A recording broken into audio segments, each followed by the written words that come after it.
that I have chosen is the spirit of sacrifice, remembering Pritilata, Waddedar and Matangini, Hazra.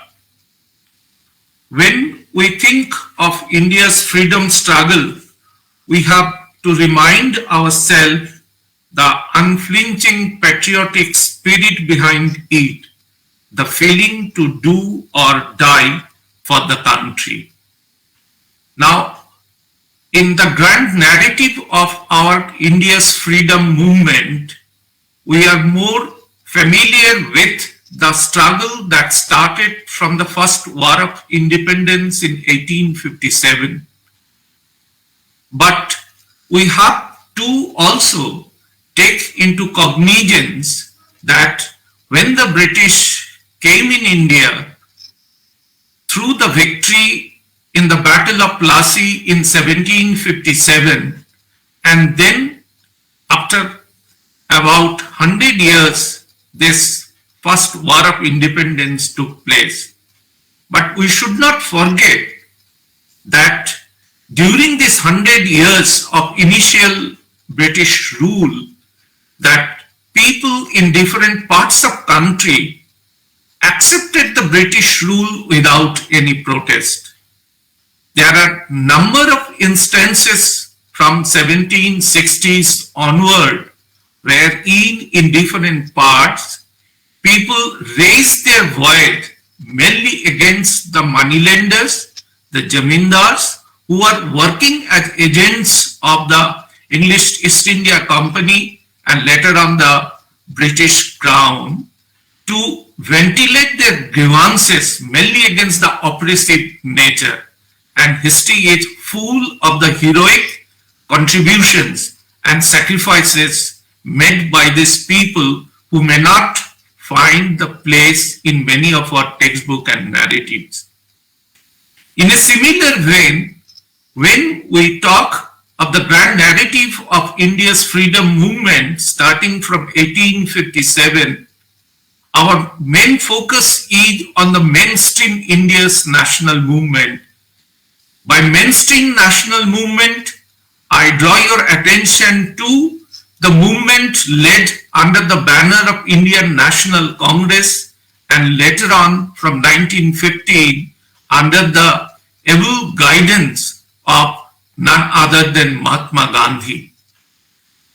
We achieved freedom in 1947, but this struggle of near about 100 years from 1857 to 1947 is not one grand narrative of India's freedom movement. There are many streams of nationalist movement, nationalist sentiment expressed through revolts, expressed through revolution and other activities through literature in different parts of India. Today, I would like to take you to this grand nationalist movement through the story of two brave women. One is Pritilata Waddedar and other is Matangini, Hazra. Both of them belonged to Bengal, the undivided Bengal, and I will come to the contribution of their individual struggle.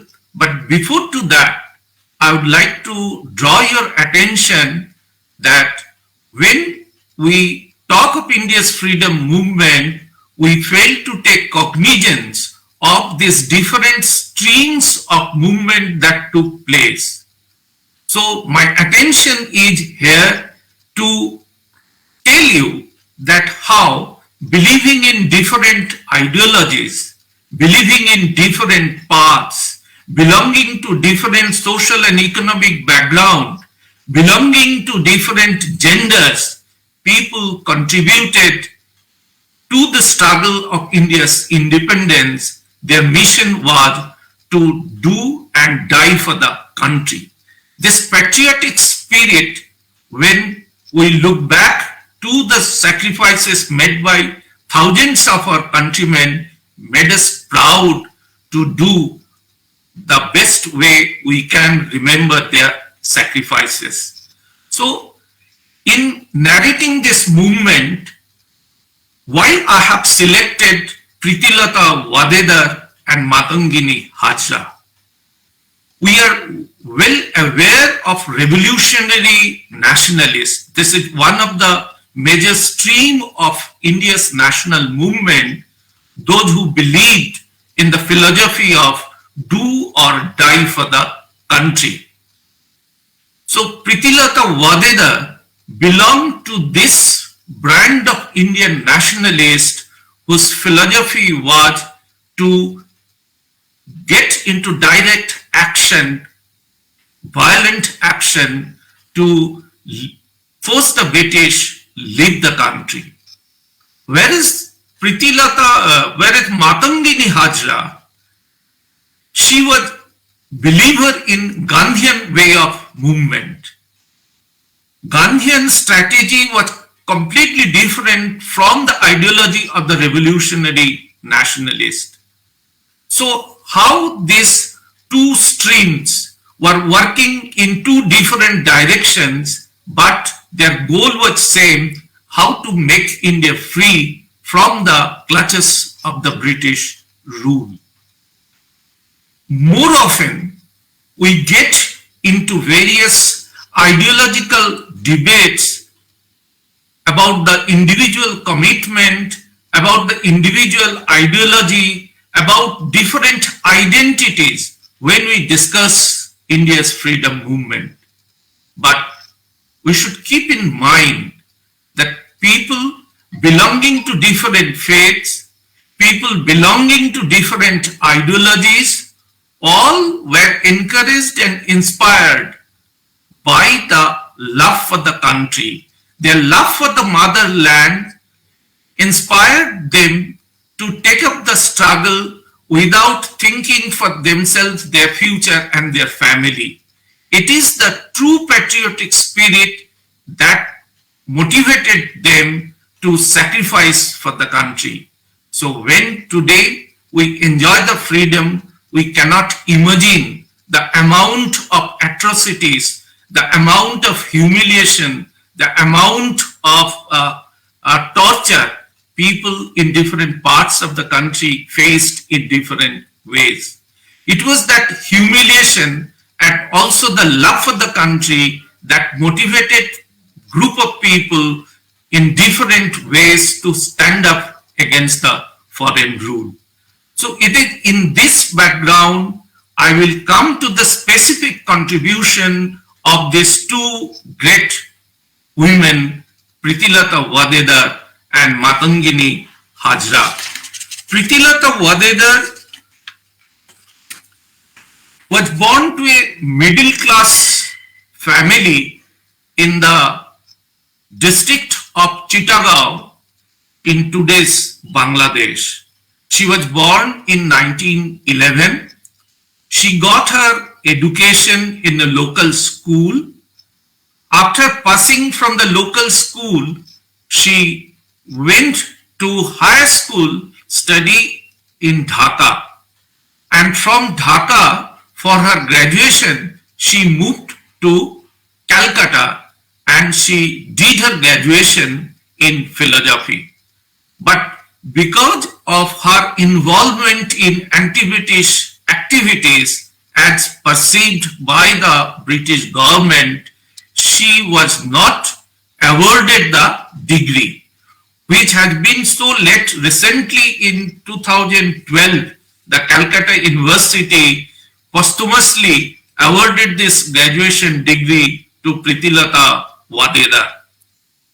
After graduating, Pritilata Waddedar went back to the native place and joined as a teacher and subsequently became headmistress in the school there in Chittagong.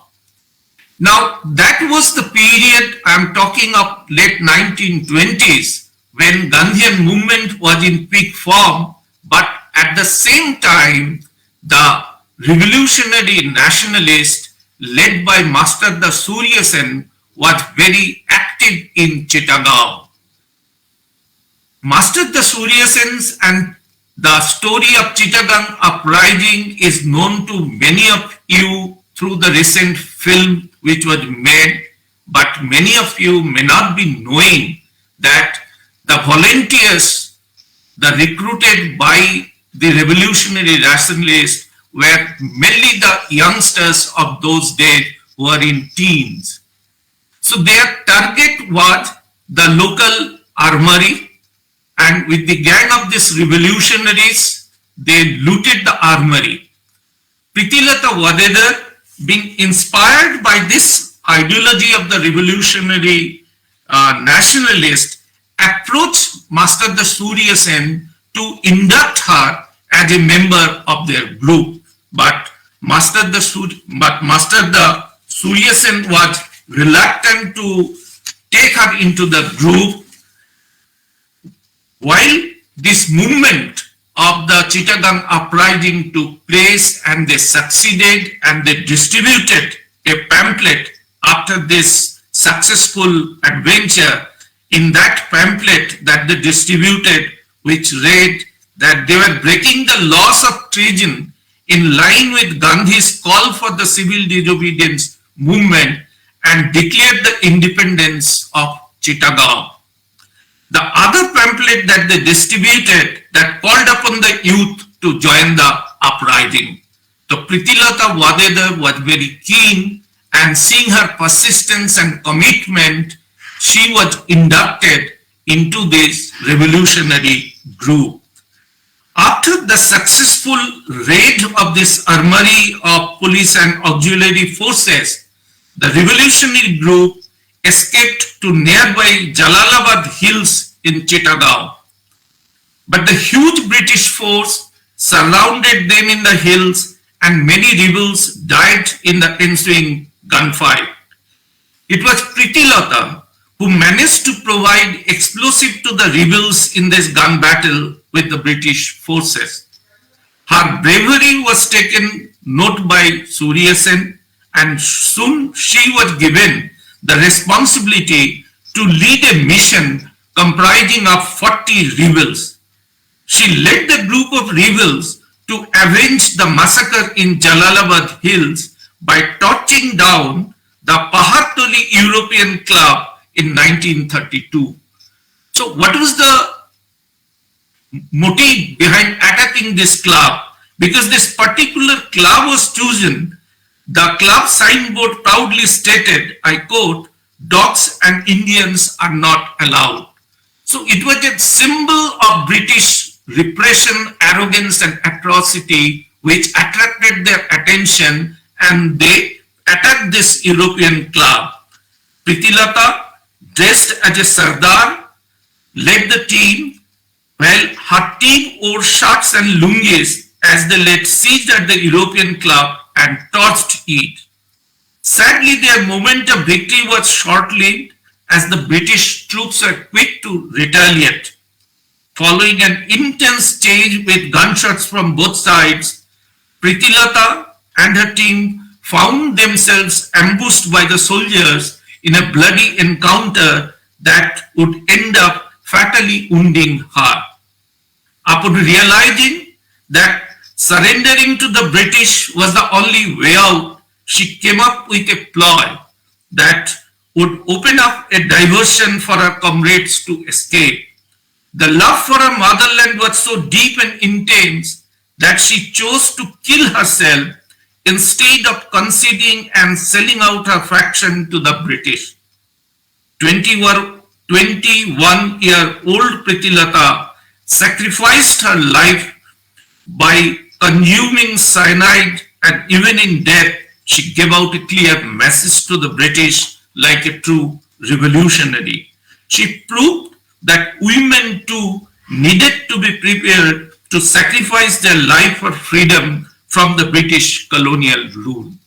Now today when we read this contribution of Pritilata Waddedar, we only feel that how much she was influenced by the spirit of sacrifice, the spirit of revolution to take revenge on the oppressor, the British, that she could sacrifice everything for the cause of motherland.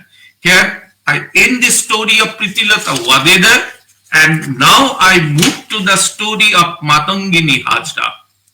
As I said, Matangini Hazra did not believe in the philosophy of direct revolution like the revolutionary nationalists, nor in any violent movement. She was influenced by Gandhian ideology. Before coming to the third, let me give a brief account of her life. She was born in 1869. I think the same year Gandhiji was born. Then the village in which she was born is a remote village in the district of present-day East Midnapur in West Bengal. As she belonged to a poor peasant family, so the father could not afford to give her education. The contrast with Pritilata Waddedar.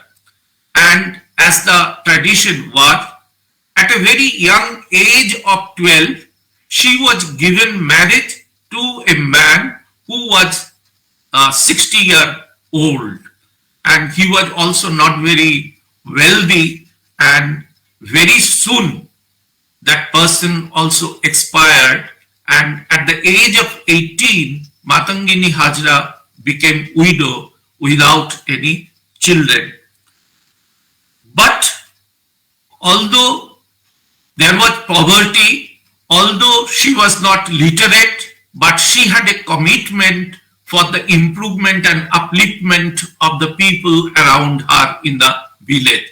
She was very active in social service, and being influenced by Gandhian ideology, she took active part in the civil disobedience movement in 1930 and took part in the Salt March. Her participation in the civil disobedience movement led to several short stints in prison, during which she came across other women revolutionaries who had also been jailed for their anti-British activities. It was during this time when she became an active member of the Indian National Congress and started spinning her own khadi in Gandhi's footsteps. Her anti-British activism led to her immediate arrest, and she was again sentenced to 6 months of hard labor, an incident that physically affected the woman, leaving her haggard and malnourished after release. Despite her poor health, the staunch follower of Gandhi went back to her social work immediately after her release to help the marginalized social groups in the area. Being a true Gandhian, she regularly spun and wore khadi. But her imprisonment and the treatment received from the British authorities could not deter her for taking active part in freedom movement. In this context, I would give you a brief account of the 1942 movement, the Quit India movement, which was also a remarkable departure from Gandhi's way of nationalist movement till then, and the direct action the call was given, and in 3 areas, in Satara in Maharashtra, Balia in eastern UP, and Tamluk in eastern India in Bengal, the Gandhian activists, they declared independence, formed local government, and cut out from the British hegemony. So Matangini Hazra, being in Midnapur, which is part of Tamluk, she was an active member in this Quit India movement that took place in the area.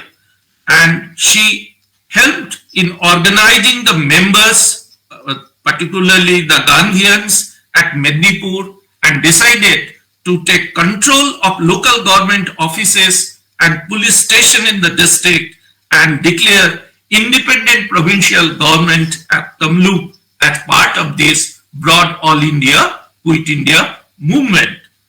Matangini at the time was of 73 years and of poor health, but that did not deter her to lead the procession of the Congress volunteers to take over the Tamluk police station. When this procession reached the outskirts of the town, they were ordered to halt by the British soldier. As she stepped forward, Matangini was shot once. Apparently, she had stepped forward and appealed to the police not to open fire at the crowd. As she repeatedly shot, she kept chanting Bande Matram. She died holding Indian National Congress flag in her hand. And the local newspaper published from Tamluk reported on this, I quote, Matangini led one procession from the north of the criminal court building. Even after the firing commenced, she continued to advance with the tricolor flag, leaving all the volunteers behind. The police shot her 3 times. She continued marching despite wounds to the forehead and both hands. Unquote. Sacrifice of Matangini intensified the local movement, and the revolutionaries established their own local government in Tamluk, which was disbanded only on Gandhi's request after 2 years in 1944. So, what is the importance of the 2 stories or the 2 narratives in historical terms of the India's freedom movement?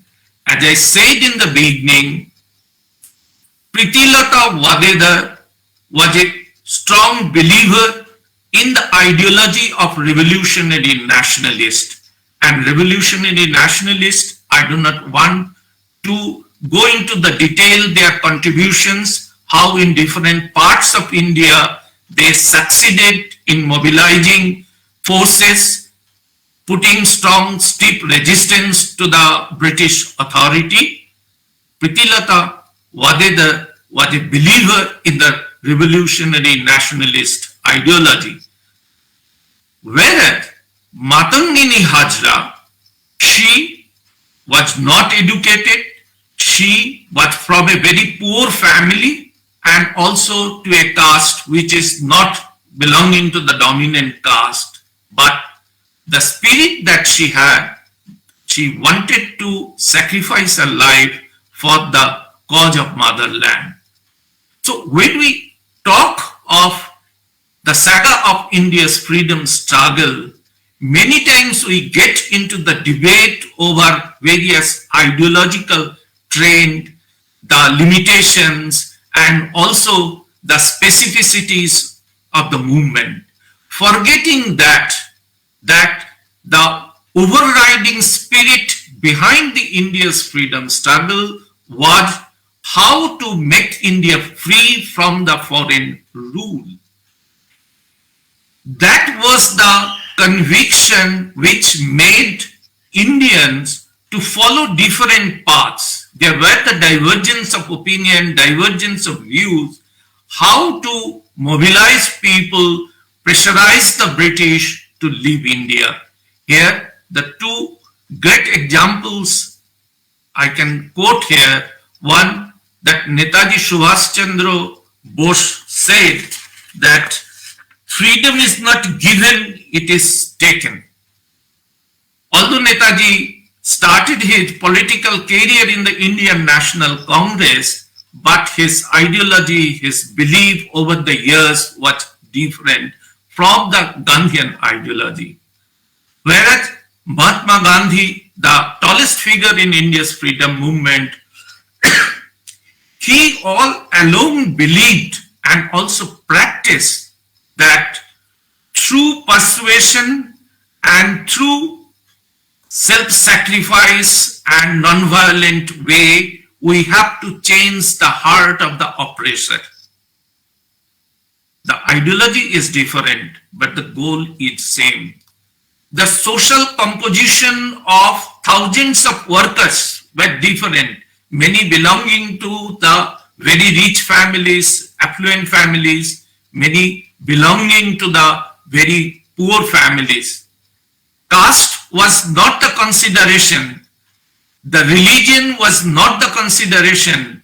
The consideration was for how to force the British to leave India. So when we talk of India's freedom movement, for the time being, we have to keep in mind that the spirit that motivated the thousands of people in different ways to express their resentment took different ways. And it should not be compared that what was more important and what was less important. They jumped into the freedom movement by the patriotic spirit, the consciousness that they have, the love that they have for the motherland, that was supreme. That's why they made the supreme sacrifices rather than getting into the politics and dynamics of ideology. Their ways are different, but their goal was same. So when we talk of India's freedom movement, we have to keep in mind this divergent strength, the different streams of movement and the sacrifices made by thousands of our people for the cause of India's freedom, which we are enjoying after 1947. It is important to understand them in their own context, in their own constraint. We may not be able to appreciate today how was the situation when they are fighting against all the odds.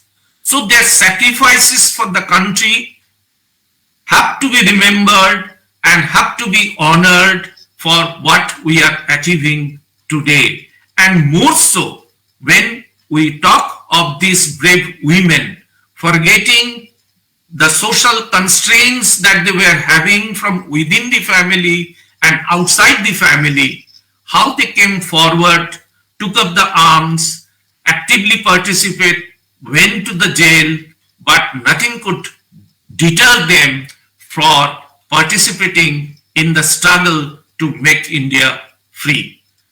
That is why I selected these two ladies who belong to two different genre of ideology, but their sacrifices for the cause of freedom are still remembered by the people. May not be in the grand narrative, but there are many local traditions in the regional history, in the school text, and many such occasions, their heroic deeds, either through statue or through celebrations, people till today remember that how much they did for the country and make us proud of them. So with this, I like to conclude by saying that as Netaji Subhash Chandra Bose once told, that the ultimate object of the revolutionaries was not terrorism but revolution. And the purpose of the revolution is to install a national government.